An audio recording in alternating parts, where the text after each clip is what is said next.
Tahu tak, ketua mafia paling ganas dalam sejarah tumbang bukan sebab polis tangkap dia bunuh orang, tapi sebab tak isytihar cukai. Ya, kenalkan, Alphonse Al Capone, bos gangster paling ditakuti di Chicago waktu era Prohibition, larangan arak. Bisnes dia, penyeludupan arak, peras ugut dan bunuh orang. Walaupun satu dunia tahu dia penjenayah besar, polis langsung tak ada bukti kukuh nak kaitkan dia dengan jenayah berdarah. Dia literally kebal undang-undang. Tapi kerajaan Amerika tak berputus asa.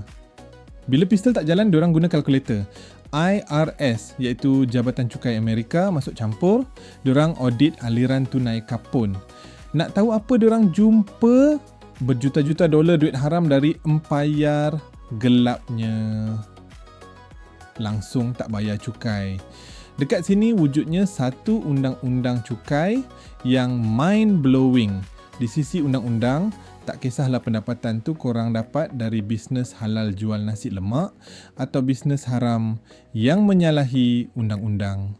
Selagi ia adalah pendapatan, ia tetap tertakluk kepada cukai pendapatan.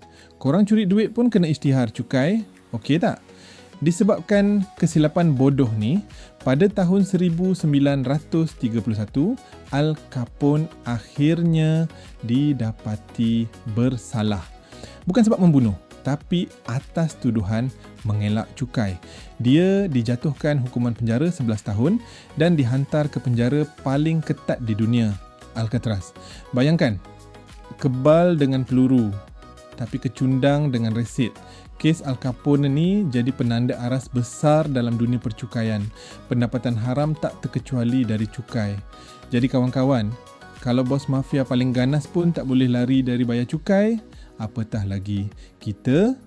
Pesanan khidmat masyarakat, isytihar cukai anda.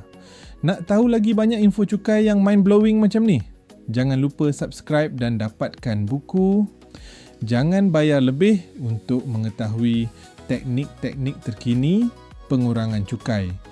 Klik butang Order Yours Today dan isi borang. Saya sendiri akan bantu cek situasi cukai anda